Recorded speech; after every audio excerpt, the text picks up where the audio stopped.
I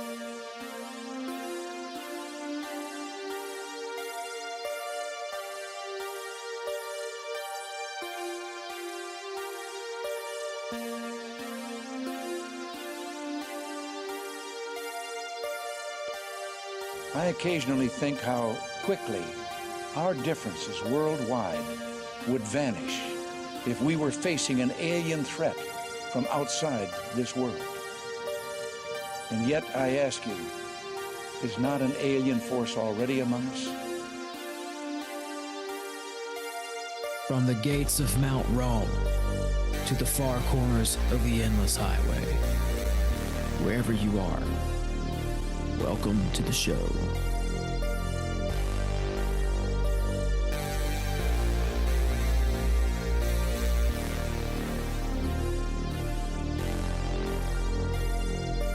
So you believe in some kind of Armageddon? Yeah, most definitely. We in the last times and days right now. The Illuminati's in effect.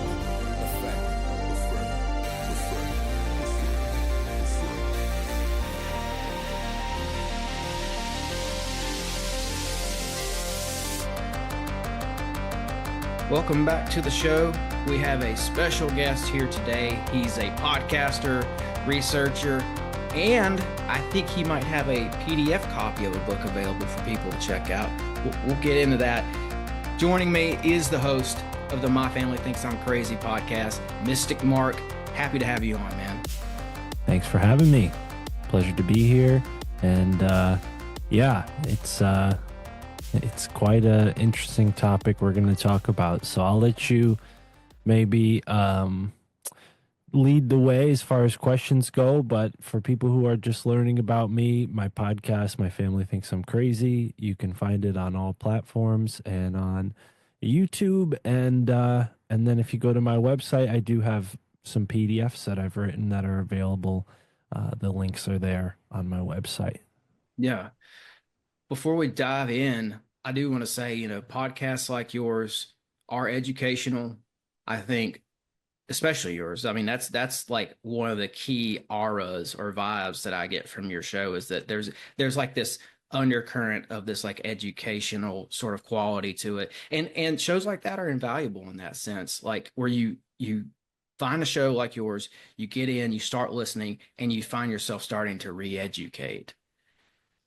And that's what I've always kind of appreciated about your show and kind of how you handle your operation and all that. Because it's like, I don't know, man, if you've ever wondered about things, if you ever sit down and think about things, it's like, why do we have to go to school for 18 years? Then we go to college. And like, you're supposed to make those big decisions once you get to college about what you're going to do for the rest of your life. It seems like you should have that figured out by now or by then, but I don't know. I don't know why I'm tying that in, but I feel like I started to see that more. Like, I think we might be doing things wrong on a societal level once I started listening to podcasts, because I'm like, I'm re-educating myself here. I'm learning stuff that I'm getting an education here that is, like I said, way more valuable than what I got in school in way less time. Mm-hmm. Yeah.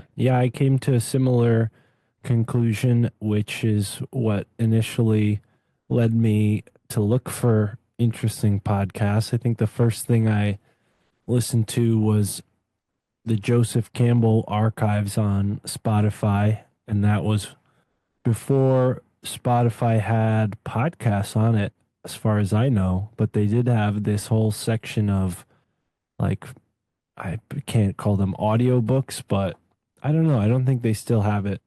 But it was like a collection of different lectures you could listen to. And the one that I found interesting was Joseph Campbell. And I just listened to all of it while I was a dishwasher one summer. And then somewhere along the way, I became a delivery driver for a bakery. And that was around the same time that it began dawning on me that, yeah, there were some things that I should research as far as Skull and Bones. And, I'd learned about Skull and Bones much earlier, but as far as, what am I going to do about it? I didn't really have any idea. I was curious, but now as you pointed out before we started recording, it's something that I'll probably be researching for a long time. So yeah, I really enjoy the podcasting culture that's blossomed over the past 10 or so years. And I like to think I was listening for about as long as they were, I don't know, popular. I was probably late to the game as far as, starting a podcast, but I've been listening for quite a while, and I came to that same conclusion like, oh, wow, I feel like I'm learning a lot more than I ever did in school.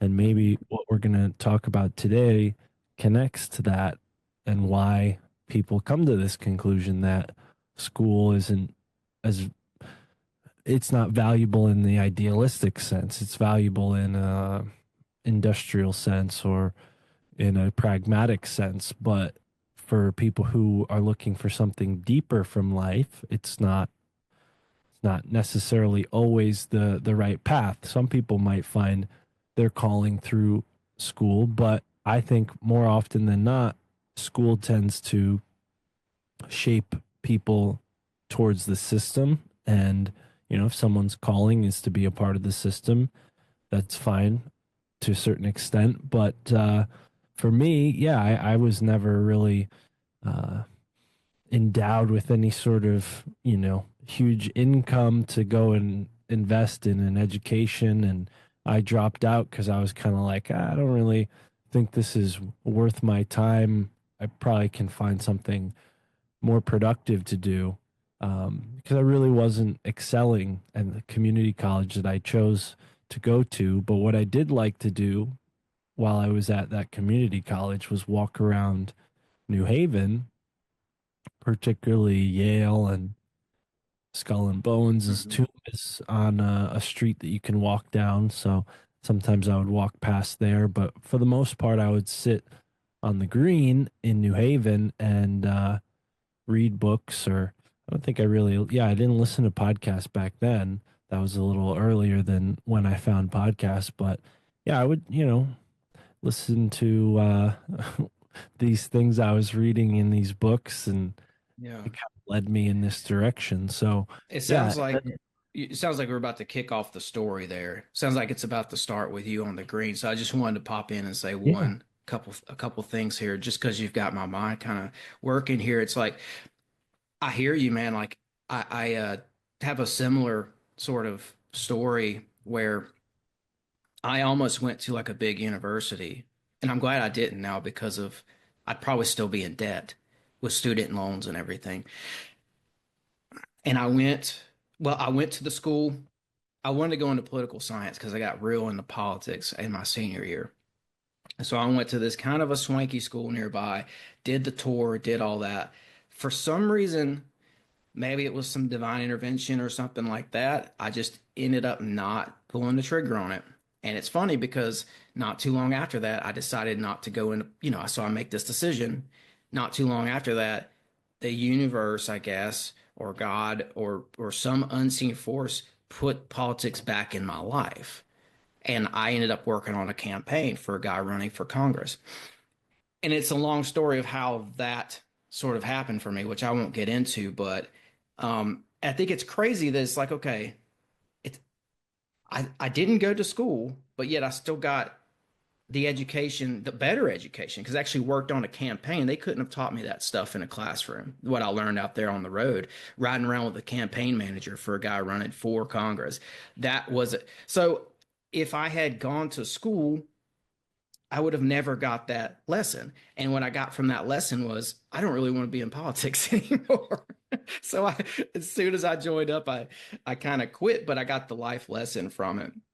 So I just wanted to touch on that, man, like how sometimes things go. Society has this plan for us, or they present this plan for people. It's like, oh, you can go and you can do this and, put in your 4 years at school, or maybe even put in more time for a doctorate, and you're going to get rewards, but you have to put in your time. I don't think it's like that. I think we've got that backwards. And I don't know what, just to come back to like your story at the green though, one of the things I wanted to kind of highlight is like this concept of the mystery in your backyard.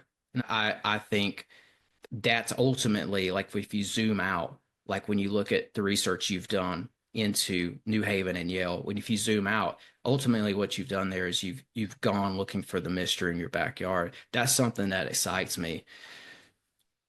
Yeah, no, it's interesting to think that, every town might have a mystery worthwhile.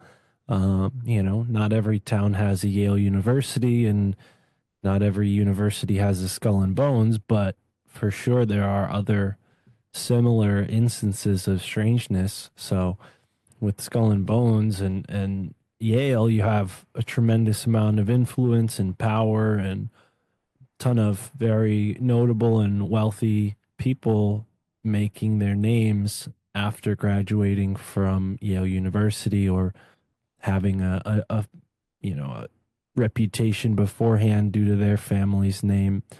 So it's an interesting place and definitely provokes a lot of suspicion from maybe people who aren't in that same class status like myself. So I try my best not to be completely biased and say, oh, well, they're all evil because they're wealthy. Because, there's tons of wealthy people that do good things. And believe it or not, even some of these Skull and Bones members that I've researched, I mean, they're not all bad. They're not all like villains.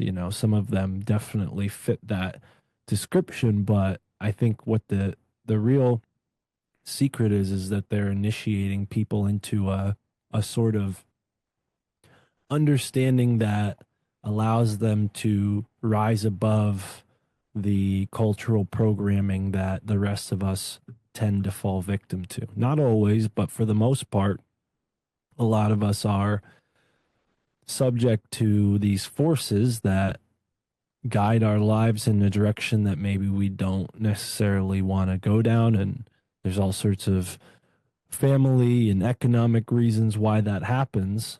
So you can blame, these industrialists and say, oh, well, they made it this way.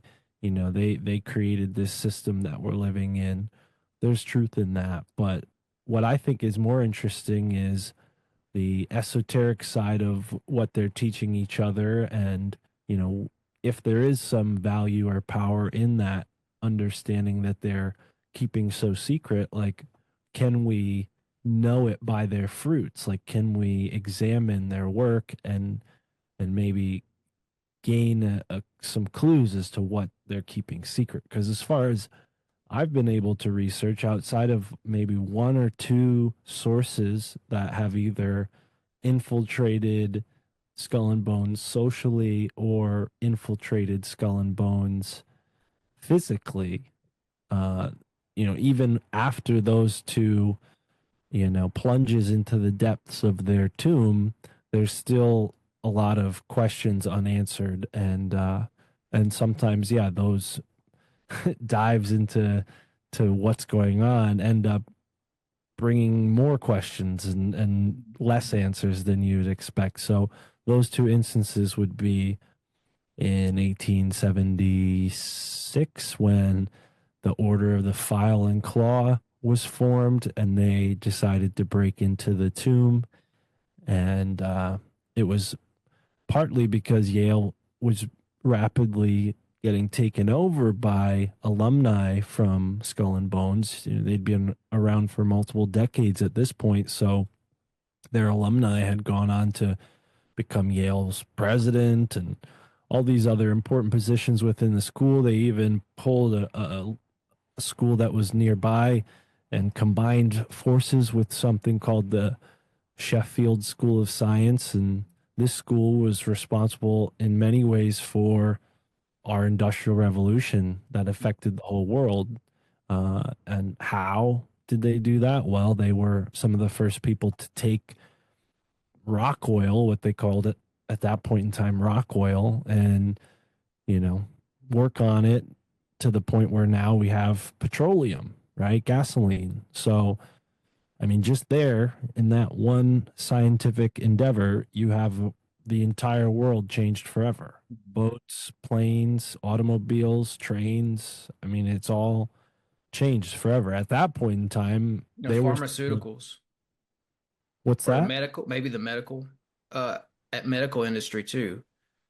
Well, yeah, there's definitely a connection. Yeah. And you could probably argue that the pharmaceutical, um, you know, advances in that science have definitely changed the world as well. But yeah, I guess my point being is like connecting the world on a global scale Yeah. happened with gasoline for the most part. And then what else was the other major connection? Communication, right? Telephones. Who did that? Do you know? Well, I think they say it would be Alexander Graham Bell. Right. And he was a part of it, but there was also another gentleman, Edison, perhaps. no, Samuel Morse. Okay. So Samuel Morse, he's known for Morse code, but he was also one of the primary innovators, inventors, kind of a rough term because there's more than one person who were inventing technologies within this telecommunications field, which was very, new at the time. But yeah, there were similar findings being made around the world. But I think Samuel Morse invented the telegraph, and that made way eventually for Alexander Graham Bell to create the telephone. So, yeah, if you look at it in that sense, Samuel Morse, who again, too young in time to become a part of Skull and Bones. Actually, no, let me look this up because I think he might have actually been in one of the other secret societies, if not Skull and Bones. But his father, Jedediah Morse, is interesting because he was one of America's first conspiracy theorists. He helped Interesting. popularize the Robinson's proofs of conspiracy, and he had his own conspiracies as well. And this was all probably well established considering the French Revolution had just taken place, and a lot of the French had come to America to take refuge, whether they were nobility taking refuge from the revolutionaries or revolutionaries coming to America to take part in our republic and learn from the revolutionaries of, again, America, which their revolution, our revolution happened before theirs, but they did help us with our revolution. So there's sort of this contingency of secret forces going on that we kind of just broadly call Freemasonic, but really we have the French Freemasons versus the British Freemasons, and the American Freemasons are sort of like the bastard child of both, where they sort of break off from the British Freemasons and create their own situation here. So, but going back to Samuel Morse, he was a part of one of the societies, but again, he was too young for Skull and Bones. Skull and Bones didn't form when he was a member of Yale. He was a part of, or when he was a student at Yale, he was a member of this society called the Brothers in Unity, which was a precursor to what we now call Yale's senior society. So originally they had debating societies, which were not as secret. They were exclusive, but they were not secret in the sense that, like, as far as I can tell, as far as what's written about it, that, outside of maybe like their membership stuff, there wasn't anything completely secret about the groups. Like they could meet on campus and have these debates and stuff. So that Were was you able to locate or pinpoint like power families that were involved with like establishing Yale? Because I mean, I think when I think of Harvard, one of the names that comes to mind is like the Winthrop family, that were like one of these, very connected power families that were behind Harvard and behind institutionalizing that. Um, and I've always wondered about who are these families behind Yale, or was it more of like a secret society behind Yale? hmm. Well, Governor John Winthrop was the I believe the let's see.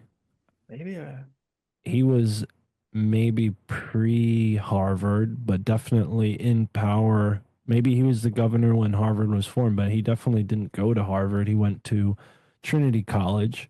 But Yeah. yeah, when they came to America, they set up Harvard, and Yale was founded by people who graduated from Harvard. Uh, Um, and John Winthrop Jr., the governor's son, might have played a role in Yale beginning. I think he donated some books to the college, but it wasn't anything incredibly substantial. He might have even helped them find their first location because he was the governor of the Saybrook colony, which was at that time not a part of the Connecticut colony, it was its own colony. So that's where Yale was intellectually founded. But then in 1717, coincidentally, the same year that Freemasonry was established, um, Yale's building was formed in New Haven, Connecticut. They built their college. But the whole concept of school and college comes from, in some ways, the church and also the Enlightenment, pre Enlightenment era of Europe, where these alchemists and esoteric scholars were, trying to create a way to study all this stuff apart from the church. And then you have kind of blending of the two that happens in America, where the church, you know, people that come here and establish their churches, they end up being the de facto governments for some time uh, during the history of the colony. So there's a lot of religious elements to Yale's founding. New Haven was governed by essentially like church leaders at that point in time. well, what And was that date again, Mark, that it was founded? Yale was founded in 1701 and their Okay. college was built in 1717, which Okay. again was the same year that Freemason Freemasonry. officially came out, as far as So, like, you know, um, an official thing. and I wonder when the Skull and Bones was established, because that must have been later, right? Well, it was 1832, so yeah, Okay. much later. And going back to who we were talking about, Samuel Morse, and how Yale has played a big role in the entire history of the world. These people who are influential, who go through these colleges, they've affected, the entire history of the world. So yeah, I mean, it's one thing to know like these rich people's names, but then to know what they've done, I think is even more important. And again, not all of them are bad. Like what I was saying, like Sure. Samuel Morse, as far as I can tell, even though he wasn't in Skull and Bones didn't exist yet, he was an honorary member of Phi Beta Kappa, which is also associated with Skull and Bones to some degree. And that was founded at the College of William and Mary, which is America's technically first college before Harvard. Yale's the third, Harvard's the second.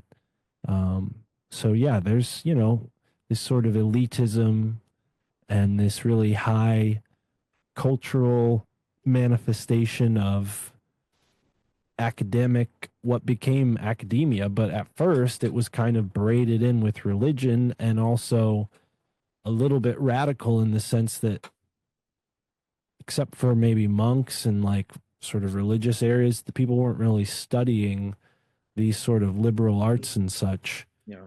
because it was taboo, to do anything but study the Bible to some degree, depending on what denomination you were a part of. Like if you're within the realm of the Catholic Church, the people weren't even allowed to understand the Mass. They were still read the Mhm. Mass in Latin up to a certain point in time, right? So, Yeah. But there were alchemists and occultists here, as I'm sure you know. I mean, one comes to mind that would be Johannes Kelpius. He came up Pennsylvania in the late 1600s, and from what I understand, he was trying to run away from uh, basically religious persecution over in Europe. For whatever reason, it seemed like they were cracking down on the occultists and the alchemists over there. So he comes over here. I think he ended up in Pennsylvania, not mhm. far.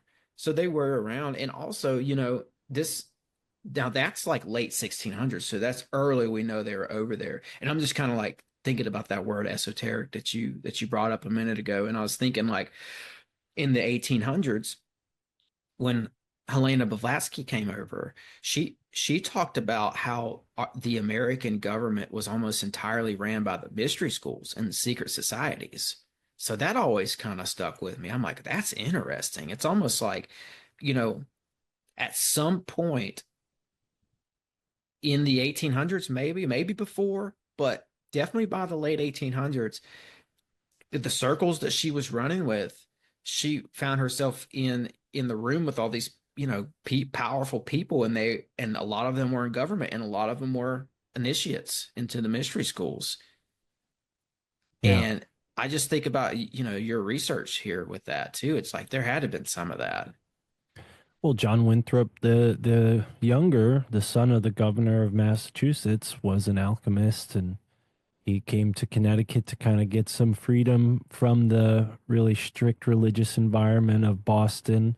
So you're right. Yeah, not everybody was super strict and coming here to, abate the ending of the world or the final judgment, because that's what you also have to keep in mind when looking at this time period of pilgrimage or colonization. Why was it called a pilgrimage? Why are they pilgrims? Because a pilgrim, you make a pilgrimage to the Holy Land, right? Why is America the Holy Land? If their pilgrimage is to America, what's holy about America? Well, in that time, they believed that, this was a part of their mission to not only avoid the sins of the church, the Vatican, and all the other, manifestations of that, the royal, the kings, and such. A lot of very religious people believe that they were all damned. They were all going to burn. So to go to America was in one part to spread the gospel and maybe teach some of these natives, these savages that they've heard about from the Spanish, teach some of them. And the Spanish believed similar things because they were very Catholic, but had a sort of different idea of what was going on for the end of the world. But either way, all that aside, America became this kind of utopian project where people like occultist, alchemist Francis Bacon wrote his New Atlantis book as a sort of manual for that, to come to America and treat it like this biblical holy place, and maybe that will sway God into saving them. So how does that connect to New Haven? Well, the green that I was sitting on and kind of just, meditating with, not knowing I would learn any of this stuff later on, uh, turns out was designed to sort of biblical specifications, that when they came to New Haven, even though they were Protestants, which Protestants sort of, they kind of denounced most of the Catholic sort of ideas of Christianity. And one of the things that Catholics would do is they would orient their churches and cities and such so it would be, in line with the cardinal directions. Now, even though they were Protestant, they still did this in New Haven. And they even went a step further. The three churches on the green are aligned to the east, like you would in the old world. And not only that, but the green that they're sitting on was designed to fit 144,000 people standing shoulder to shoulder, which is what the Bible says in the book of Revelation. This is how many people God will save and bring to heaven, right? So there's a lot of very deep biblical esoteric ideas in the creation of New Haven. The 9 square grid that they planned out, again, goes to some sort of, in a way, a Catholic sort of design, but the Catholics were getting it from the Holy Land, the ancient, the Temple of Solomon, where it was, oriented in 9 quarters or 9 squares. So, and there's a whole esoteric side of that where, you're implying certain integers that are constant and have value mathematically and carry this message of the Fibonacci sequence potentially. And A lot of our architecture is just that. It's like a secret math art type of thing where we're using mathematics to artistically mimic nature's ratios, I'd like Um, to point out too that some of the people who were coming over here, they were into both. They were into the Bible and they were into the mysteries. They were esoteric Christians. Like, so Thomas Kelpius, for instance, I'm pretty sure he was one of these Christian mystics because he was a big follower. He was really into Paracelsus. Paracelsus, I've done some work on him and research on him. I would 100% call him an esoteric Christian, a Christian occultist. So I do think that might be why you're seeing that this blend of occultism and Bible stuff essentially. Because I think those guys brought that over here, and I feel like it's a group or a sect of people who history hasn't really remembered. Like you never hear about the Christian occultists. And I think it's because I think they were a threat to the church and they were a threat to the secular institutions of the day. Nobody liked them. Hence they get pushed out of Europe like Kelpius did.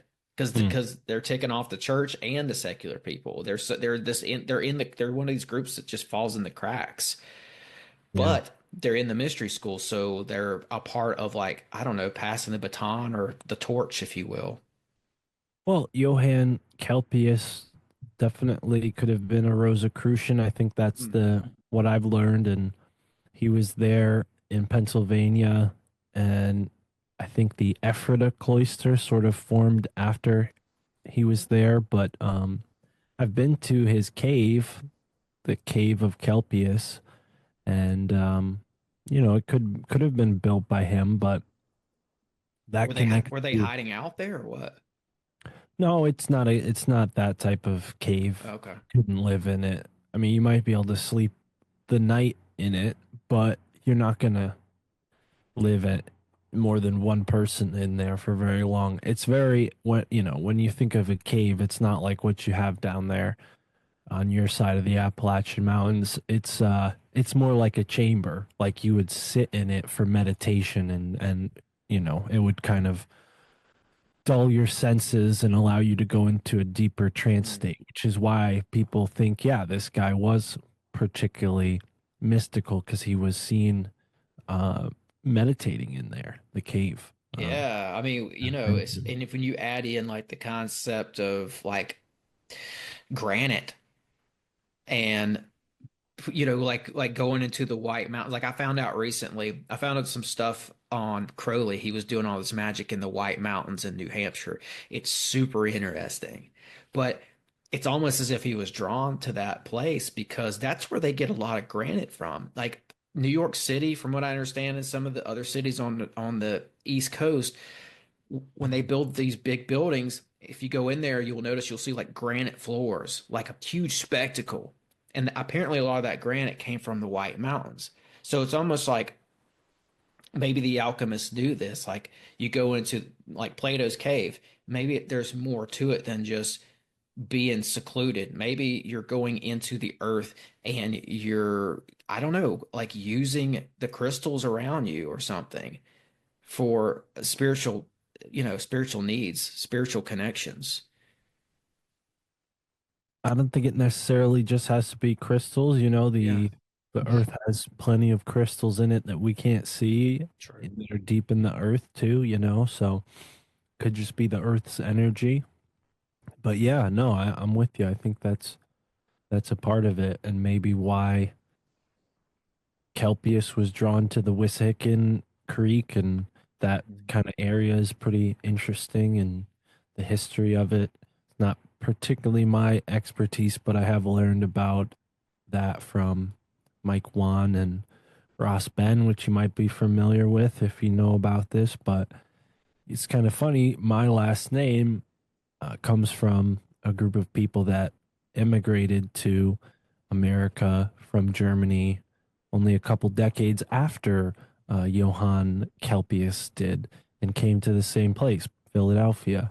But they were a part of again a little later in time, and they were a part of a group of people that essentially were s- shipped up to Canada for reasons that I don't know Mm. are kind of unclear. It seems like they got a bad deal from Benjamin Franklin, like he and a lot of people were doing this at the time, where you would be sold like a phony land grant, and you'd go to the land that you were sold, and like you'd have no, like there's no way of proving that you own it, and you might get into some trouble with whoever was already living there. So they ended up having a rough time in Canada, and then became kind of a bigger family over time. So a lot of people have the same last name as me, Steves, and we Mm. go back to that German family from this time period too. So it's kind of interesting. I have Yeah. a slight connection to that, but I will yeah. point out too, you just this came to mind. Blavatsky, when she came over, I'm pretty sure she went to Philadelphia. I think that's where her movement, so Theosophy didn't kick off until after she left Philadelphia. I'm pretty sure because I think she came to Philly because there was like a lot, maybe like 300 mystics. No, actually, they weren't. They were calling themselves mediums at the time. There were like 300 mediums in Philly. So that attracted Blavatsky to Philadelphia. So she comes, I think she kind of wanted to be a part of this spiritualist scene that was popping off there. I didn't And know this off the top of my head, but I just looked it up, and it's New York City, I believe, that she spent a lot of time, and maybe Philadelphia too, but at least her Wikipedia page says New York City was where she founded the she went, Theosophical yeah, she Society. she she went to New York because she came to Philly first. And she had a falling out with some of the mediums there, and they basically like ruined spiritualism for her. So then she went to New York and started Theosophy Oh, because of okay. her I didn't know that. experiences in Philadelphia. But she came to Philadelphia first. Huh. It seems like a lot of people, my family, some of my family came from Romania, and they came through Ellis Isle, and they ended up in Pennsylvania as well. Not Philly, but Pennsylvania. And I think it's probably proximity to Ellis Isle, New York, where a lot of our people were coming through. Well, yeah, a lot of people came through. I think it was New York City, but at a certain point in time, it was Philadelphia. Hmm. Um, Oh, that's true. Yeah. but that was earlier, before the Revolutionary War and whatnot. I don't know that much about the different waves of immigration, but I don't yeah, either, but I know that Philadelphia seems to be a very esoteric place. I yeah. mean, maybe even more so than Washington, D.C. I don't know. But you've got those movies like National Treasure. I think that was kind of based around Philadelphia. And there's just a lot of weird stuff there, a lot of crazy history. Hmm.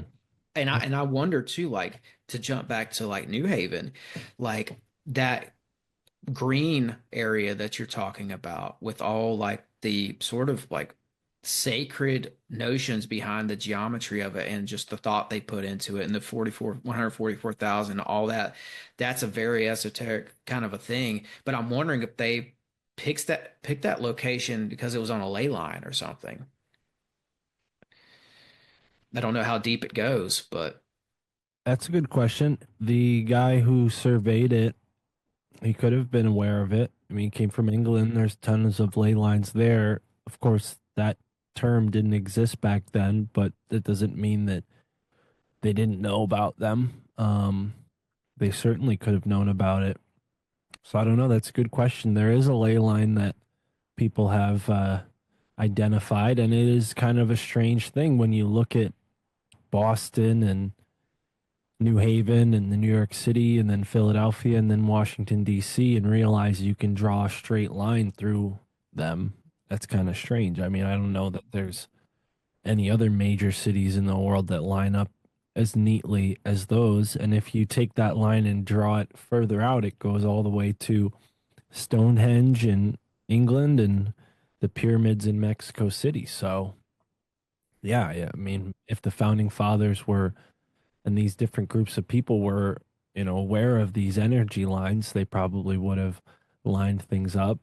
But again, New Haven, Boston, not necessarily founded by the same people that we think of when we think of the founding of the United States. These were men, several, not 100, but, many, many decades before that, almost 100 or more, depending on who you're talking about. So there, yeah, there's a whole history of America that kind of goes under the rug. And you're right to point out that it wasn't all Christians. There was mystical types and everybody in between. So as far as New Haven goes, yeah, it definitely attracted more of a scholarly esoteric type. They had this guy named Ezra Stiles, who, when you go and look at his portrait in the museum, the art museum there, he's got this like tetragrammaton orb behind his head, just like floating like over his bookshelf. So that's kind of strange. Yeah. What is that supposed to imply? Because you go and look him up and it really doesn't, tell you much about him. I think my next step would have to be to go and visit Yale and look through some of their archives. Maybe they'll have more information about the gentleman. But as far as I could read and find on the internet, he was one of the friends of the first rabbi to ever visit the United States. Apparently, not many Jews came over, but when one did, it was a big occasion. This rabbi, he was kind of a well-known rabbi, and he was friends with Ezra Stiles. I think he ended up staying in America and living in Providence, and there might be like a synagogue or a temple in his name there, because it's, I'm sure, relevant history to people who are Jewish, that, the first rabbi to come to America. But yeah, it's interesting, Tetragrammaton, Ezra Stiles, he's got that behind him. He's friends with a rabbi.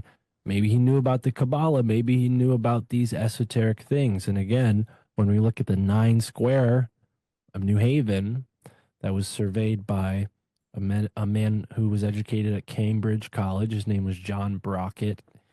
He didn't know Ezra Stiles. He was old, dead by the time Ezra Stiles was alive. But maybe there's a connection there. And it's kind of interesting because now you look at the paths that circumvent or, cut through the green, and it's almost like a three-sided sort of pentagram thing is formed. Like you have one pentagram that goes behind the churches, and then you have like a unicursal hexagram type of, like Aleister Crowley type of pentagram.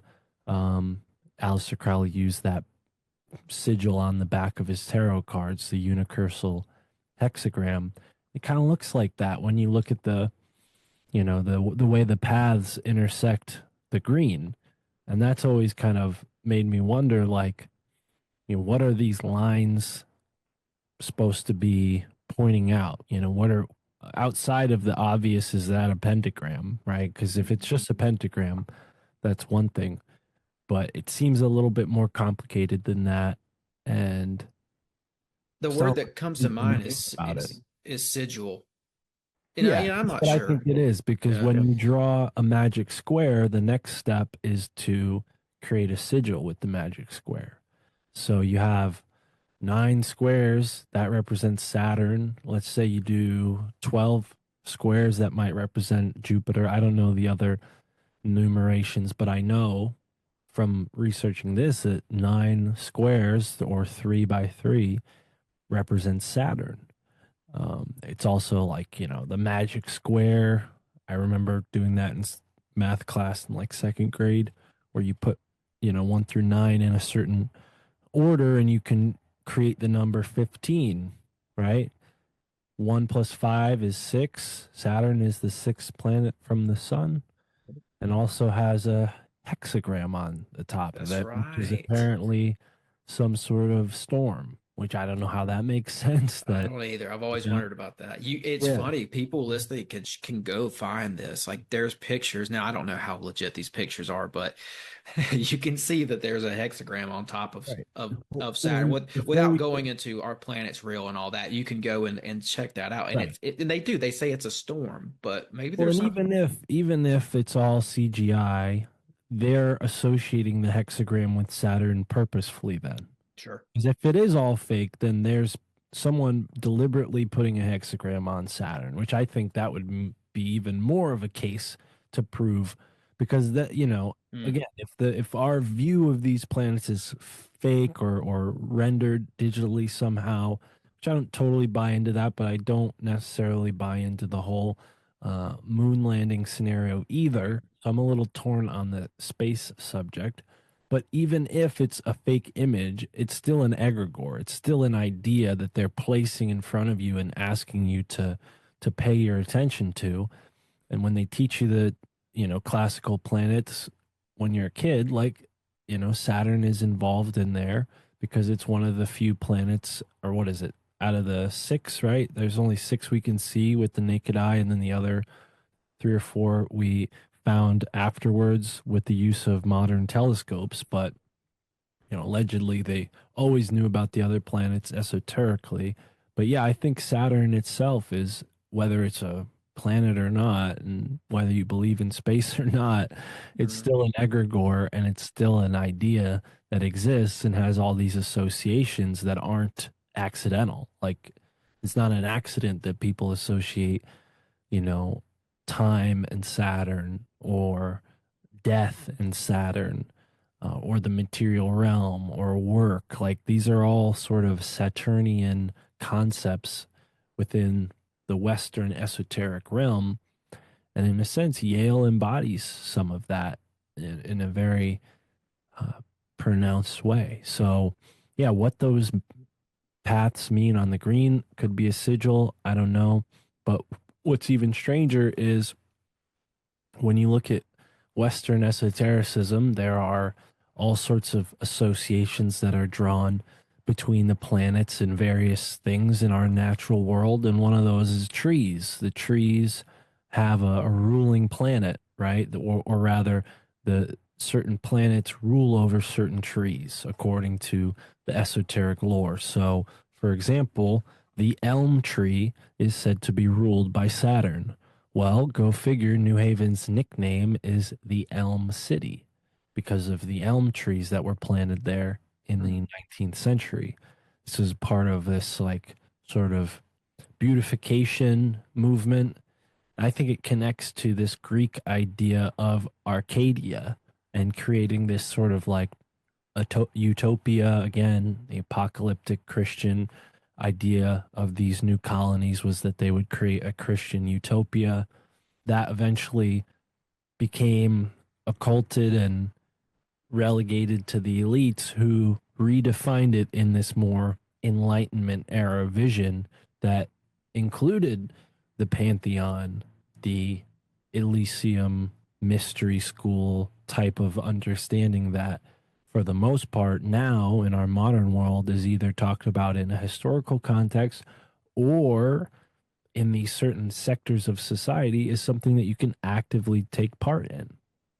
So, you know, whether that's becoming a member of Skull and Bones or one of these other secret societies, arguably Freemasonry, you know, in some ways is a carryover from the Templars, which some people say could have had its roots in the Eleusinian mysteries. Again, the Greek, the Roman, all that stuff that we consider classic when we're in school, right? These are the most important works.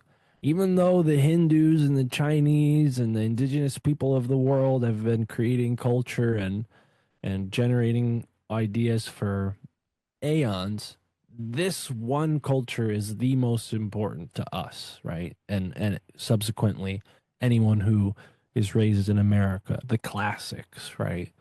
So I think there's a lot of cultishness with that, and why we have such an emphasis on that.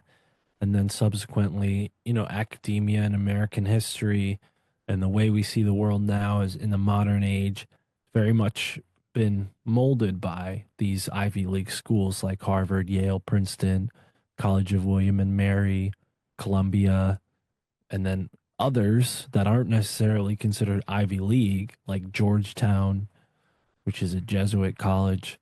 So, yeah, I mean, yeah, I would consider Harvard for sure. Yeah, I could throw Yale in there. Why not? But certainly Harvard, I consider that to be part of this power hub of Western civilization, where it's like, so I had this thought recently because I saw that Harvard put out this crypto terrestrial paper where they're basically kind of addressing UFO, UAP, and some other ideas. And I was just like, oh, that's interesting that Harvard's putting this out because what I feel like is going to happen now is DC is going to follow suit with what Harvard's saying. And so will maybe even Hollywood and a bunch of these other institutions and maybe even Yale. So I do think that they're significant. These colleges are significant to our culture, if not for anything else, but for that very reason, where they oftentimes are taste makers. They put out things that other people latch onto and especially the elites. And I love that about this research because it does have such a like, what's the word, very occulty, kind of very delicious, almost like it's very interesting stuff. It's like, like I don't know, like Aleister Crowley stories and stuff like that. So I think it's kind of cool that it's got this crazy occult scaffolding to it, especially into like the Saturn ties go deep. Wow. Yeah. It's thought provoking. It's it's intrigue. That's what this is all about. And I think the secret societies in this trickster kind of way, they kind of flaunt that. There's a whole bunch of history that goes into why they have this sort of antagonistic approach to their secret societies, partly because of all of the success that the Freemasons had. It kind of backfired on them in the early 1800s with this Masonic panic, and all these politicians who hadn't been Freemasons sort of got really embroiled in this and turned against the Freemasons and started the first third party in American politics. So because of that, a lot of these secret societies really took that secrecy to heart and really, needed to take it seriously. And then over time, now it's kind of like tongue in cheek, and people don't even really take the Freemasons that seriously anymore. But Skull and Bones and these Ivy League schools, secret societies are still very serious and influential. They do take it seriously. I think social justice warrior politics has kind of deflated some of the serious, force that they used to wield. Now it's a little bit, I don't know, it's been kind of usurped by the left, and how the left has kind of taken colleges by storm with this really radical ideology. You could argue that maybe the secret societies are part of that and are doing that purposefully. But yeah, as far as Skull and Bones goes, there's tons of really strange people that have been a part of it, not just politicians, particularly people in the sort of realm of espionage. And in one sense, both politics and espionage with the Bush dynasty, right? Because we all know that Bush was very much a part of the CIA and in some ways helped get it off the ground, converted it from what it was to what it is now, or was there for, the pretty major steps in history, like the JFK assassination. So as far as what you're interested in researching, what you told me before we started recording, I mean, you take it back there too. Skull and Bones was very influential in World War II and potentially was financing the Nazi party. Before America had gotten involved in the war, there were a lot of people financing the German party from America. And again, like we were just talking about with the German Johannes Kelpis, or even my ancestors who fled from the 30 Years' War in the southwestern portion of Germany, there's a ton of Germans that came to America. little Germantown in Philadelphia. We were just talking about or Philadelphia has Germantown in it. It's famous for its pretzels, a German bread, you know. So yeah, there's tons of German aspects to American culture, and especially in the 1800s, there's a Yeah. lot. So that might have been why the guys who founded Skull and Bones went to Germany and had a sort of summer in Germany and became initiated in a German order and then came back to Yale as seniors and created Skull and Bones. So even Skull and Bones is German. Well, that's what I was going to ask you about because I think I've heard somebody referencing Skull and Bones using or talking about Odin, the god Yeah. Odin in some of theirs. So that suggests to me that there's definitely a German connection or a German occult connection at that. Well, and that's the thing is it gets really murky because I don't speak German Sure. nor read it. So, but thanks to the, modern luxury of the internet, I could probably translate some German.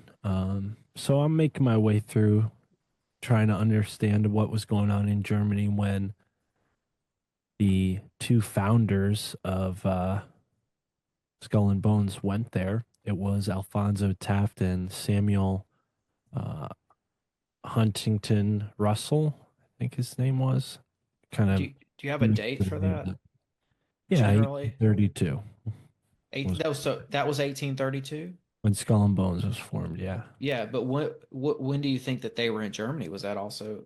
Oh, well, that would have been the year before Yeah, because I got they you. founded it right after they returned. And this, I mean, this still happens. You go on like a trip with your school between your junior and senior year. Sometimes people go a summer in Europe and take classes at schools in Europe for their summer between their junior year and senior year. So yeah, that was sort of the thing.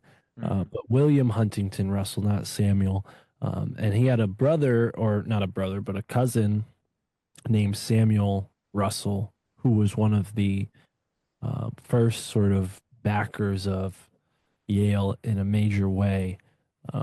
So yeah, they Well, had. have you thought about or have you run across a possible Prussian connection?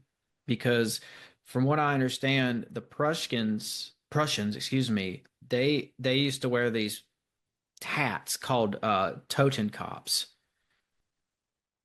It was skull. It was like a skull insignia that I did not. So I know about this from researching like Nazi occultism because the Nazis got their skull and bones because they used that logo too, and they got it from the Prussians, and it was some sort of a hat called a Totenkopf, and basically it was the Prussian hussars who were wearing this, and there's they're a very interesting group. Like there's I could trace them back to I think the 1740s, but you've got like the third Prussian hussars, the fifth, the it's almost like they had different regiments or different divisions throughout the years. But I did notice that the fifth hussars uh, wore the skulls, and they're the ones that date back to the 1700s. And when it's interesting because if you look at the fourth Prussian hussars, those guys dressed kind of like our founding fathers did. They wore uniforms that you would expect to see like George Washington to wear. It's a very weird group, man, very enigmatic. But yeah, they were working with Napoleon as well. I think you brought up something there might be a lot of clandestine ties there. And they were apparently like I think it was the fifth and the seventh Prussian Hussars were in Berlin putting on a parade for Napoleon because they had won some battle for him. But that was in Berlin, in Germany. So there might be some mixing and mingling with secret societies with this kind of I think they may have been like a mercenary group at one point over the years. Like they were officially like an army for guys like Napoleon, but it seems like they may have done mercenary work as well. But they used those skull and bones. Well, and the Russian or the Germans had basically mercenaries that came over to fight in the Revolutionary War. They were called Hessians, the Hessian soldiers, and they many times stayed and lived in America after the war. So I don't remember. I think they were fighting alongside of the Americans. I could be wrong, but if they were allied with I know the Hussars are different, but it could be that the French and the Germans back then, oh no, they fought for the British. So yeah, they were mercenaries that the British hired to fight here in America during the Revolutionary War. So yeah, it's definitely something that has happened in German history, the whole mercenary thing. And Mhm. Germany is younger than America as far as like being a country goes. So there's all sorts of other groups of powerful people in that land space that were doing all sorts of stuff. So, and secret societies are definitely connected to the military. They're tied right in. Um, That's you what know, I was thinking too. as far as Skull and Bones goes, Yale was kind of like a espionage hub during the Revolutionary War. Um, the famous spy Nathan Hale has a statue at the CIA headquarters, Yale University, and I think one other place, maybe Columbia University.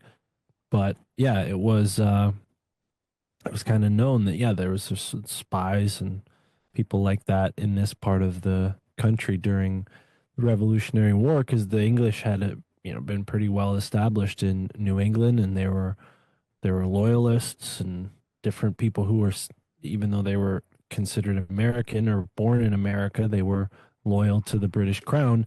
And funny enough, Yale during the Revolutionary War, the British soldiers led by, I don't remember his rank, probably a lieutenant or something like that, but he was coming through eastward towards New Haven.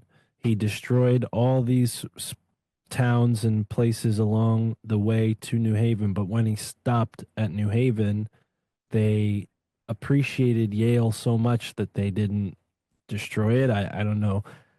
I guess it was the architecture looking, English and having that Georgian kind of English style. The churches, I guess. I don't know what it was, but Mm. it kind of makes me think maybe there's something more to this whole British connection to Yale and their loyalty, maybe being to England during that time for their own sake, because maybe they thought that the revolution was, not going to go in the Americans' favor, so, or in the rebels' favor. But yeah, it was kind of a strange time in American history, and spies were a sort of rare, but rare isn't the right word I'm looking for, but there's sort of an aspect that you rarely hear about when we learn about the Revolutionary War. Yeah. Wow. I do find it significant that there's a possibility of these guys being German or being influenced by German secret societies. Because in my Well, research, they're a chapter of a German secret society, so you're probably right to point out the connection with the symbol of the skull. Unfortunately, a lot of groups use that symbol, so it's not necessarily like such a rare symbol that, it'd be easy to say that, all of these people are connected just because they use the skull and bones. That's not necessarily true, but there's definitely a German connection, so I don't think that you're wrong. I think you're on the right track. And then the other side of it is Yale itself comes from the word or the last name of Elihu Yale, who gave a lot of money and books and such to the early college, and they named the school after him. And Elihu Yale was a member of the British East India Company. So, what we think of today as like pirates with their Jolly Roger flag, the people who founded and funded Yale were very much in that same realm, and it could have been connected to the Templars. I mean, it's oh very wow. well possible, through Freemasonry, through just the English system of things, trade and commerce. I mean, yeah, they had these guilds, they had these secret allegiances, and those probably stemmed back from the Templars. So to say that there's a definitive tie there, I can't say conclusively. Yes, it's connected, but it seems like it. And then also, Samuel Russell, who's another. I mean, he was more like a drug smuggler than he was a shipping magnate the way Elihu Yale was. But back then, these drugs weren't illegal, so they're shipping tobacco and uh, it was not considered illegal at all. So cocaine and probably other things too. Opium. Oh, I don't know the earliest use of cocaine in like the past 500 years, but I'm pretty sure it was around that time that they started shipping opium around the world. Maybe opium was before cocaine. But yeah, there's definitely like a budding drug market that's connected to Yale and its financial history. I Yeah, mean, I was to gonna this day. say that one guy, his connection to, and I'm sorry, you just mentioned his name, but he was connected to the British East India Company. When I think about that, I do think about British imperialism and the opium trade. It just seems like that company was there like side by side with the British people and the British Empire as they just kept conquering more lands, like they like across India and down into Africa. And it seems like you've got the British Empire kind of leading the charge, and everywhere they go, the East India Company follows them, and then also it perpetuates the opium trade for them, and that's almost like the backbone of that empire in a lot of ways. It's just that sort of commerce that they had going. And I'm not like an expert on British imperialism, but that's just what it makes me think of. Yeah. And just to have that guy connected to that at Yale, I find that significant. Well, and when Yale was founded, I mean, America was still 80 years from becoming a country. So it was it was British. It was definitely British. They were all English. They came to Boston and then they went to Connecticut, went to New Haven, formed the Connecticut colony in Hartford, formed the New Haven colony in New Haven, and eventually those two became the state of Connecticut. But at one point in time, New Haven was a joint capital with Hartford. So there were two capitals in the colony of Connecticut, and New Haven was one of them. So New Haven's always been an influential city. We've had sort of a failed port. It really didn't do very well until a black free man, I forget his name, excuse me, but he built the wharf that we now call Long Wharf, and that opened up New Haven's ability as a port tremendously, because up until then it was very swampy and you'd have to, unload all your cargo onto these small ships that could then take them inland and keep the big ships, out at sea, which you don't necessarily want to do. You want to bring them up the port and keep them, excuse me, in the inlet to keep them safe from storms and such. Well, thinking It's had about kind of a tragic history with that, in the sense that before then it was tough going for them to become successful as a colony, and they tried to expand as far south as Philadelphia. They tried to claim like all this land.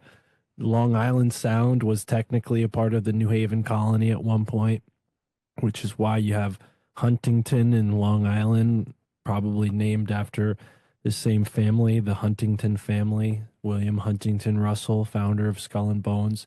The Huntington family is pretty influential as well, as far as like Revolutionary War goes.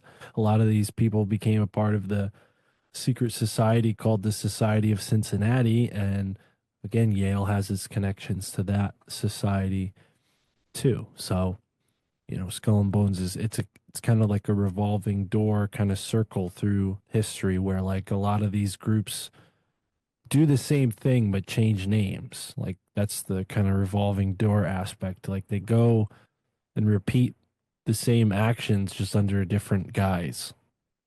it makes me wonder because you were talking about ports, and I just kind of started thinking more about opium and just the opium trade. And I mean, I wonder if that's been a part of the history of Yale for, because I mean, didn't they call George Bush Poppy Bush after opium poppies?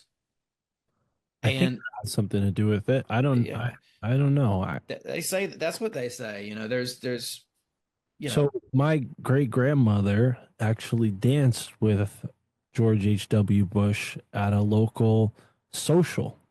Back in the heyday of the 20th century, people would go to like dances and swing, and my great grandmother was never married for very long. She had many different partners throughout her life, as kind of her reputation as a perpetual lady.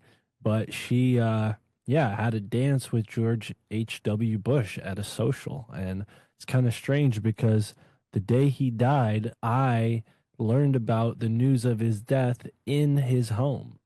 So, what do I mean by that? So, when George H.W. Bush uh, was young and had his son, George W. Bush, they lived in New Haven, and their home was at 88 Hill House Avenue, which, after they had moved out, I guess the property had been given to Yale, which Yale then turned it into a part of their economic department. So every Tuesday when I was working at this bakery, I would go and deliver pastries to their economic department. And I just so happened to look down at the newspaper one day, the day George H.W. Bush died, and it mm, had his, the news of that in the Yale newspaper, which was on the front steps.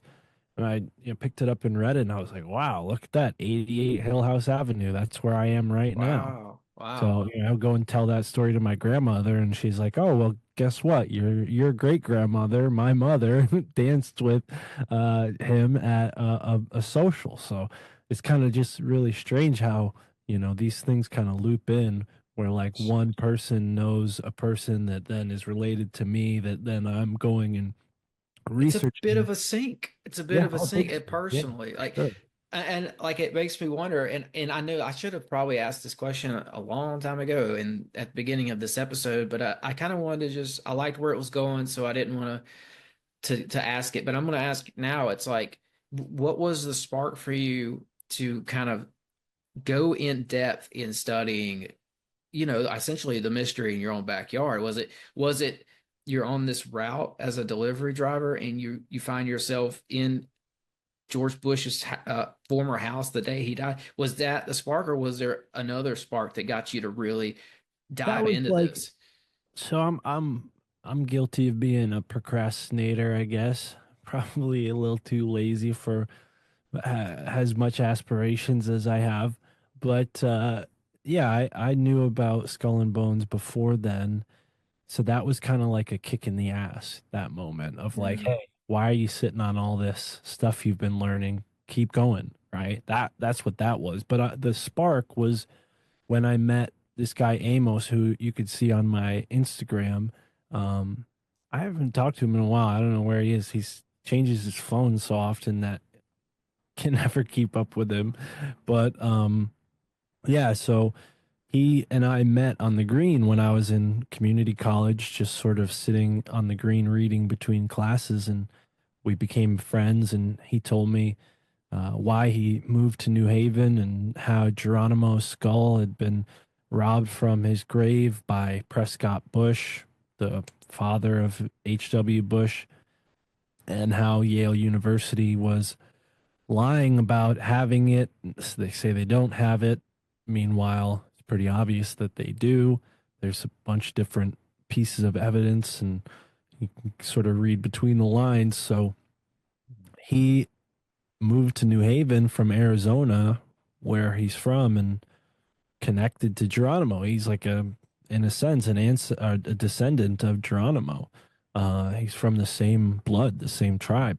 So he came to New Haven to pray for Geronimo's soul, for his spirit. His head was decapitated from his resting place and brought to this tomb for secret rituals, like his soul's not at rest because of that. So Amos kind of taught me that. And I had known about Skull and Bones from like doing conspiracy research in high school, but I had never gone to New Haven when I was growing up. Like I lived a couple towns away, so it wasn't like I could just hop on a bus and go into New Haven. And it was kind of it's always been kind of sketchy in my lifetime with like the outside of the downtown areas, you know, not exactly the safest neighborhoods, a lot of poverty and crime. So I never really went into to New Haven until I was an adult, a young adult, and then that's kind of when I was like, wow, look at all these incredible buildings. Like I'm used to seeing like, you know, maybe two stories at most and like glass, ugly glass buildings a lot of the time, or like, you know, just colonial wooden structures. But then you go into New Haven and there's these huge stone buildings and very intricate artwork on the buildings. And, you know, I started really paying attention and seeing like spiders and owls, tons of owls.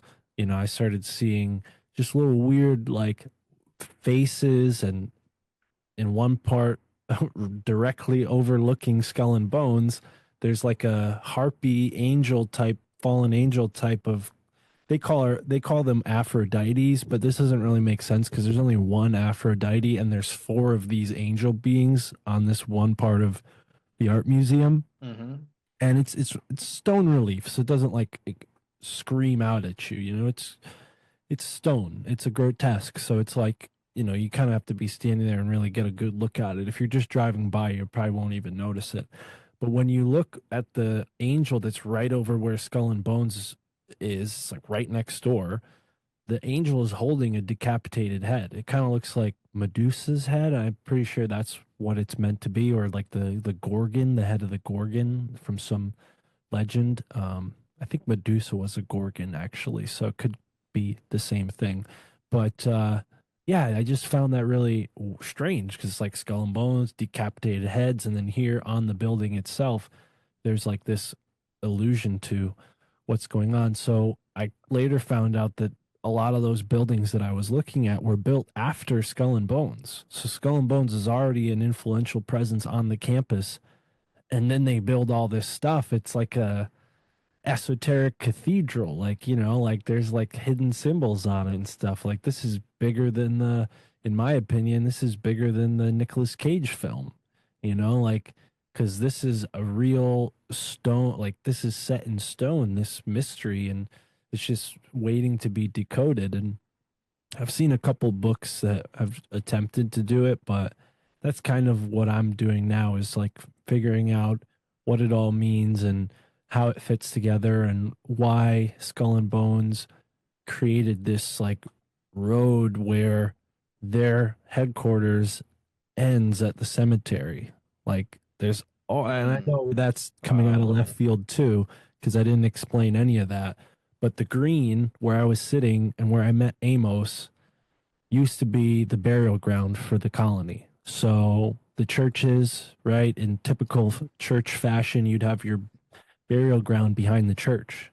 But then as the city got bigger and things expanded, they couldn't keep burying people in the green because it's like this park downtown. It's like everything revolves around this space in the town. So it became like a problem, like, you know, this, you know, graveyard in the middle of town, you know, like dogs would dig up the graves. And I mean, yeah, it was, you can imagine it was probably not a great scene considering the tools they had at the time and the fact that the whole green is kind of like a swamp. At least one half of it is very swampy. The half where the graves are isn't so much, but long story short, they have an open air burial ground there with no headstones. So you just imagine that, like you're on a graveyard, but without really knowing what you're looking at, you might not even know that there's a bunch of bodies, over 6,000 bodies buried in this one spot.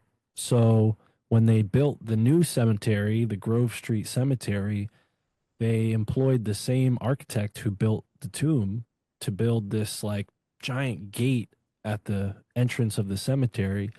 And it's modeled in Egyptian style. It's modeled after like these Egyptian temples that they were discovering at the time. discovering with Sure. quotations because they had, existed for quite some time, but they were somewhat new to the French Napoleonic explorers who went down there and documented it all and then, sent the documents back to different colleges like Yale, where they then designed some of their structures based on this Egyptian architecture, which I think Wow. again adds to this whole occult element of New Haven. And not to mention, there's a raw sun disk at the top of the archway, and it says, "The dead shall be raised," in these big bold letters on top of the archway going into the cemetery. And again, this is right down the road. If you stand in front of the tomb and then look down the road, it's a one-way street that goes straight to the cemetery.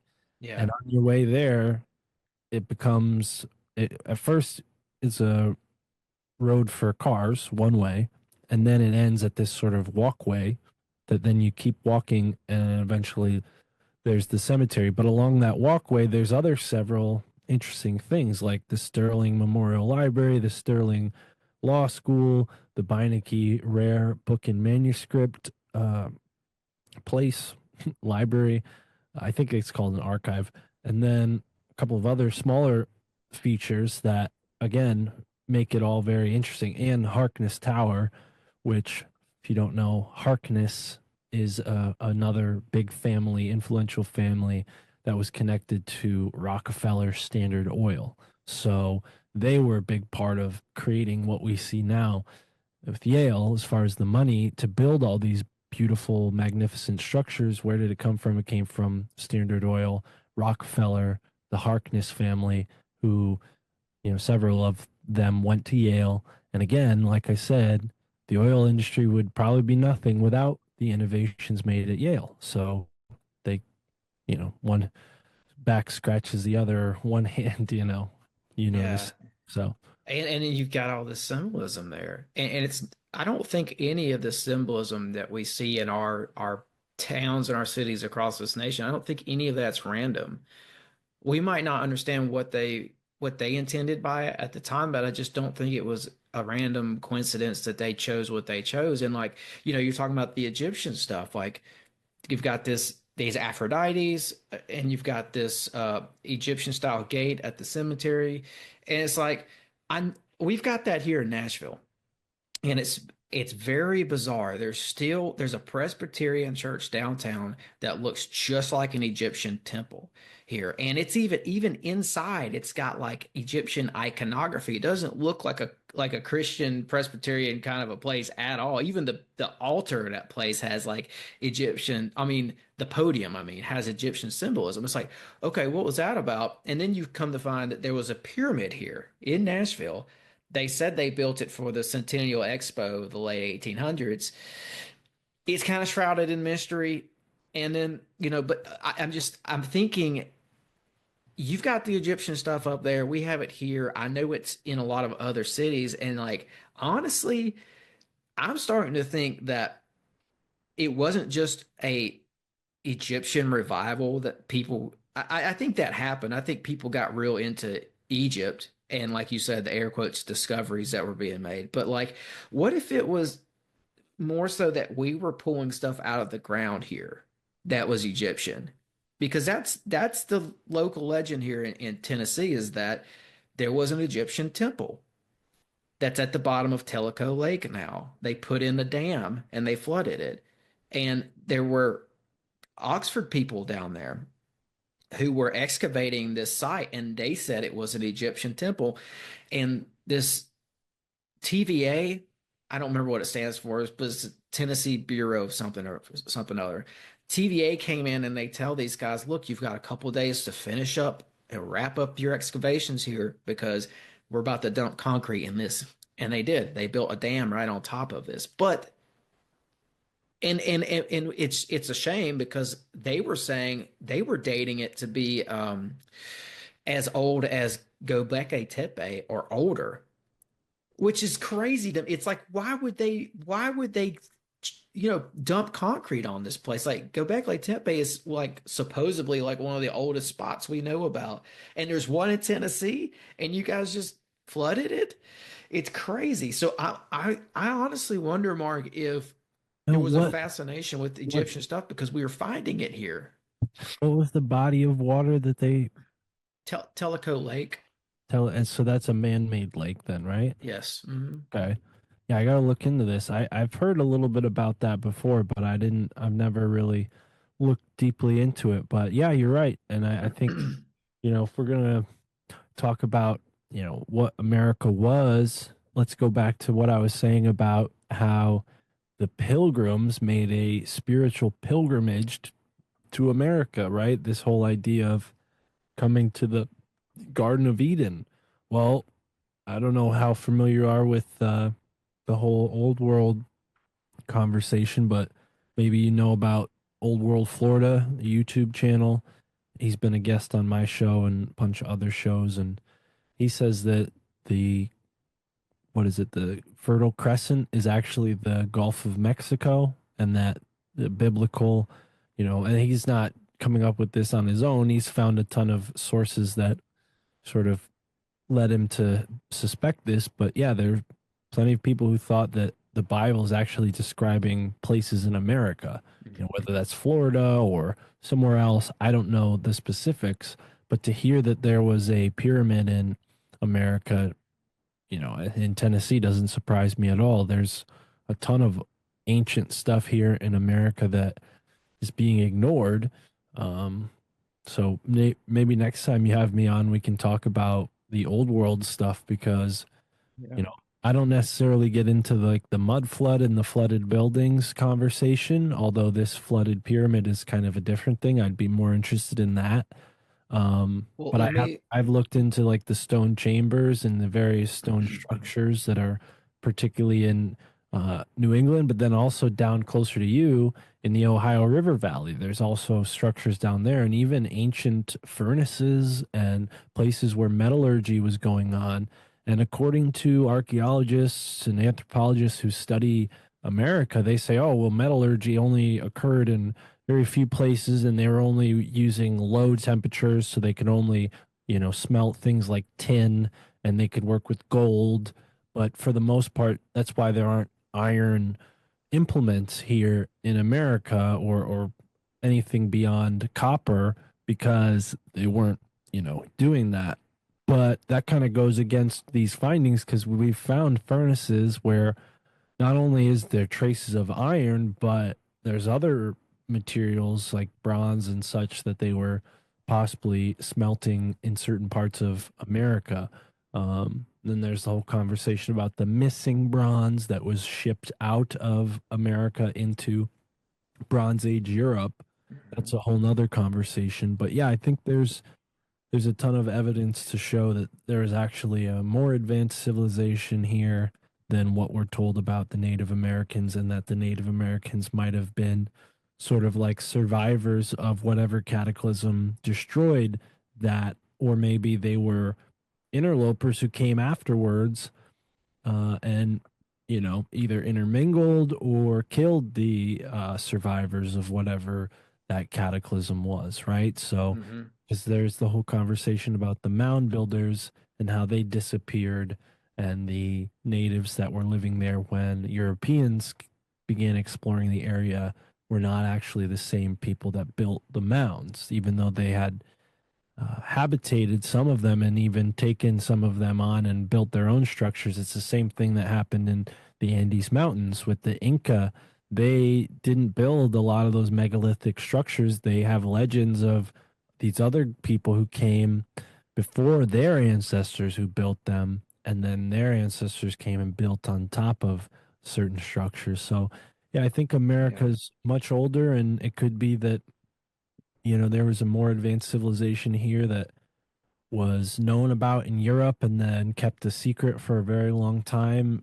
And the people who came to explore America, like Columbus and others, probably knew about this to some extent, and that's why they were looking for gold and other things that you would only have in an advanced civilization. Sure, you can find raw gold, but that's not exactly what they were looking for. They were like interrogating the people for gold because they knew that they had some kind of advanced connection to that advanced culture.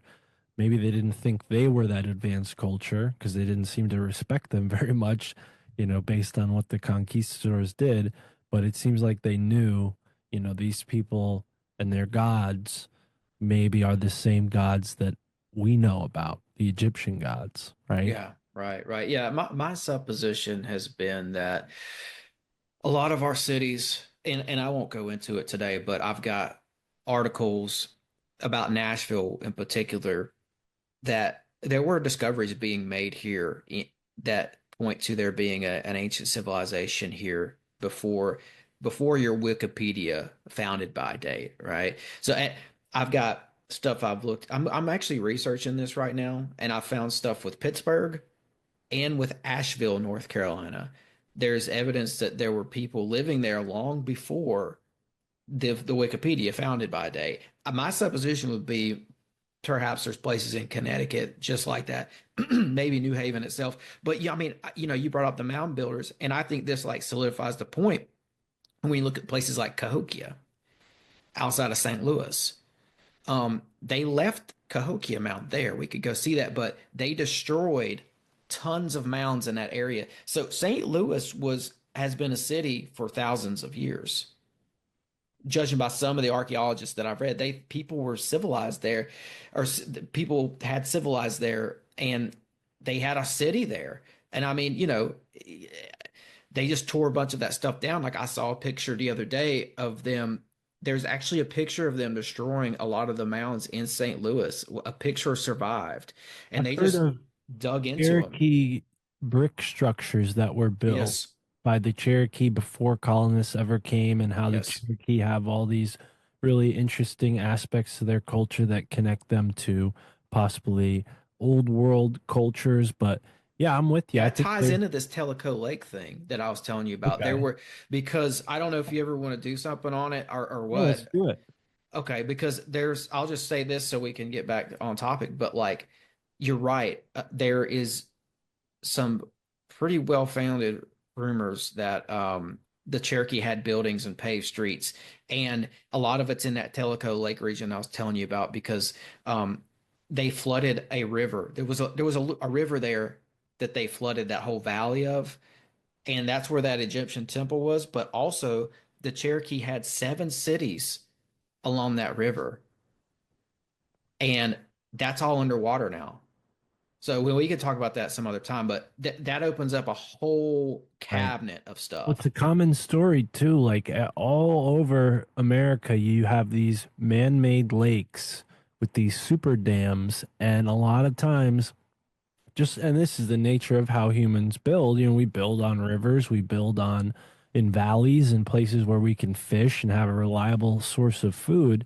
So then when, big industry comes in and says, well, we need to, or big government in a lot of the cases with the dams comes in and says, we need to build this dam, they just buy out everybody who lives in this town and floods the town. I mean, there's one right up the road from me, a reservoir that used to have a town at the base of it Yep. underneath what's now like, several million liters of water, however much water is in that reservoir, right? So, yeah, I'm fascinated by that. I don't know that this place is necessarily that old, but me and my girlfriend Tara just went to this place in nearby where there's this sort of remnants of what was a Native American village. And it's nothing tremendous in scale because they were survivors. Like this was a tribe that came together after most of New England was colonized. So there was so few of them left that, like, they had like maybe a couple hundred people at the most in this little settlement, and there's really just a few, headstones and a couple foundations left of them. But yeah, that's the thing with, you made me think of this earlier with the mound builder conversation. I think a big factor with that ancient civilization that was here in America was this little ice age that we're leaving now. And this is a big reason why the whole climate change thing is deceptive, because people can look at this many hundred years and say, oh, look, the climate's getting so much warmer. But that's because they're taking a magnifying glass to something that they should be looking at with a telescope, right? Like you need to look at the larger scale and see that, oh, we have all of these massive fluctuations, and actually it's normal for the earth to be warming up to a much warmer point, and the fact that we were in a much colder point for the past 100 years was an anomaly. It was not a good thing, and it caused a lot of people to that like either migrate to warmer parts of the earth or become scarce where there used to be many people. So, parts of America around the Great Lakes used to be way more populated. But I think what happened was there's this little ice age, and it caused like the mound builders and such to all go to Mexico and Mm-hmm. maybe become what was the Aztecs when the, you know, Yeah. Spanish came into Central America and met with the Mexica and all the other people in Central Mexico. Like there are tons of different groups of people there that we don't know their histories, and maybe Yeah. some of them were mound builders that came south because the weather got too cold to survive up there. Yeah, I think so. Yeah, South America is just I and all those people down there, even as far back as the 1500s, because I was reading through this book, I think last summer, it's called Discovery and Conquest of Mexico. Hmm. And it's like diaries and, written accounts of the Spaniards, I think, that came over here. But the first place they went was the top of South America, and they they talked about how whenever they would make land, of course they'd be shot at and almost killed every time, but they were seeing structures, like these people were building very elaborate structures when they made it into Mexico, and Mexico City was around then, so they made it to Mexico City. They talked about how they thought it was like an Atlantis almost, because they had like pyramids coming out of the water. Right. Mexico City was built on the water because it's in a dry lake bed. But Right. it was like it blew their minds because they had all this megalithic stuff, all this very advanced technology stuff there. Oh yeah. I was just And those reading people about didn't this. know where they came from. They're like, Spanish are like, who's your ancestor? And they're like, we don't know. Well, I think we're onto something there, dude. Yeah.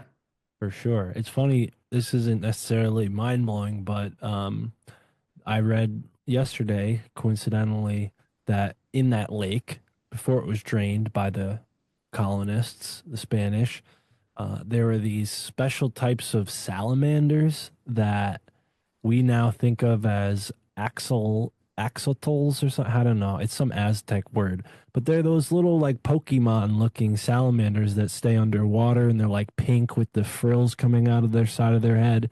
And it's kind of strange because they're not supposed to look like that. They're supposed to be black. Like if you look at a normal axolotl, then you'll see that like it's actually just like a regular kind of plain looking salamander.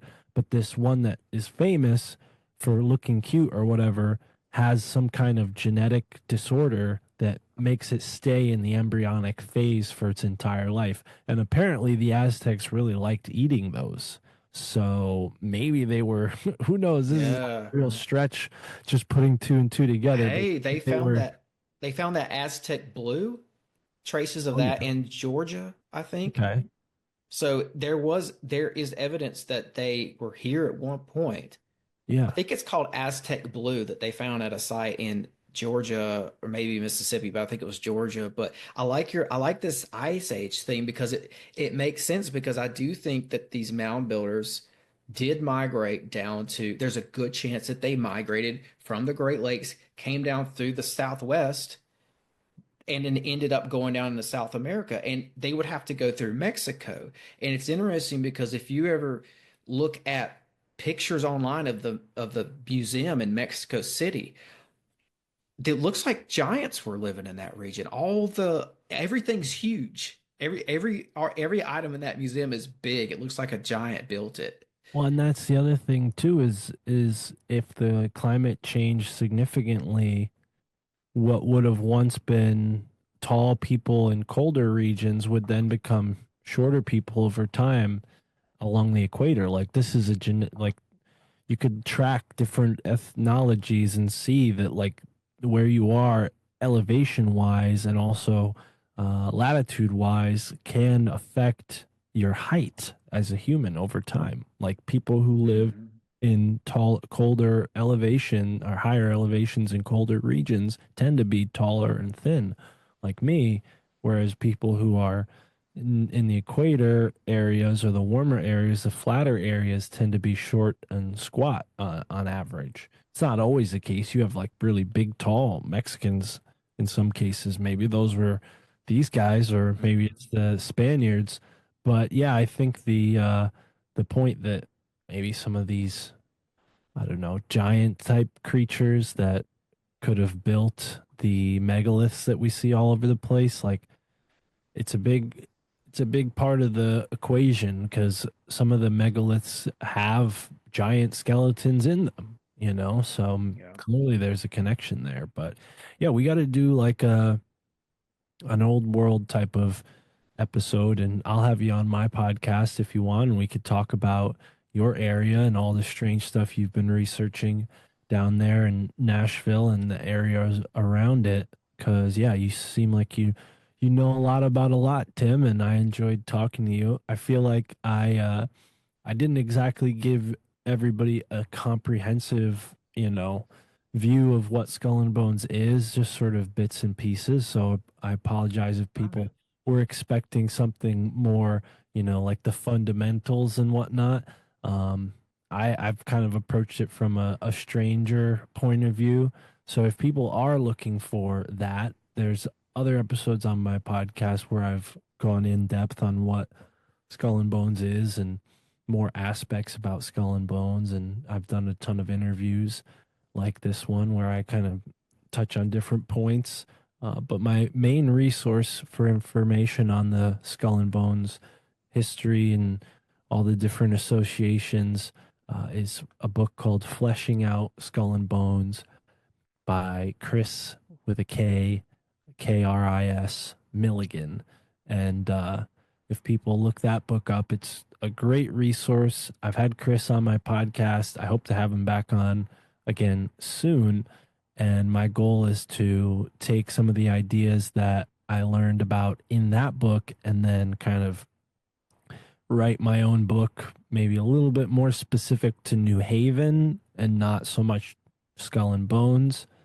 But Skull and Bones is obviously a big part of that esoteric side of New Haven that I want to write about. So, yeah, that's kind of where a lot of these ideas will hopefully make their way to. But until then, if people are interested in my PDF, I have 3 PDFs. One of them is about the architecture in New Haven, and it's available on my website, myfamilythinksimcrazy.com. You'll find the link there to my Ko-Fi store, kofi.com/Mystic Mark, or maybe /MFTIC podcast. But I'll send you the link and people can go and pick up a PDF copy of that and learn more about, which buildings are in New Haven that I think are strange and why and how they all fit together.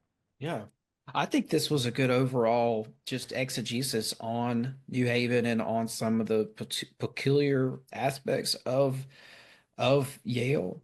And I've heard you talk about this on another podcast, and I heard a lot of stuff today that I haven't heard you talk about. So I think it was really good. And if nothing else, I think this is like, and this is something I'm trying to do too, is I want people to go look at their own backyard, of course, and Right. find, because everybody's got a mystery. You just have to look, or sometimes these things will just reveal themselves to you, like in a synchronistic fashion as well. Yeah. But I just want to encourage people to do that. And this was good, man. This was very enlightening. So thank you.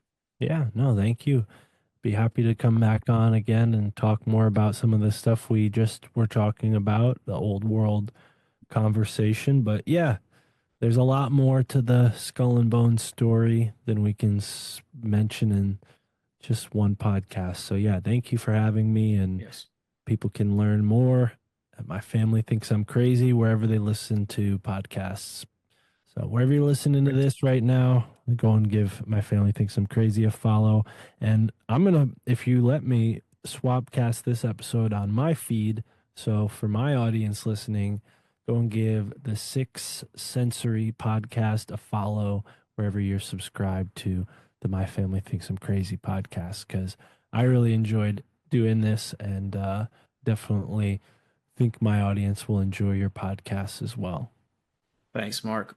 And we'll definitely have you back. And when we're done today, I'll definitely talk to you about maybe doing some sort of an old world or even a Tennessee old world kind of a show. So I'm looking forward to that, having that sort of conversation with you. But yeah, thanks for listening, everyone. Check out the description below. I'll put the links to Mark's stuff there.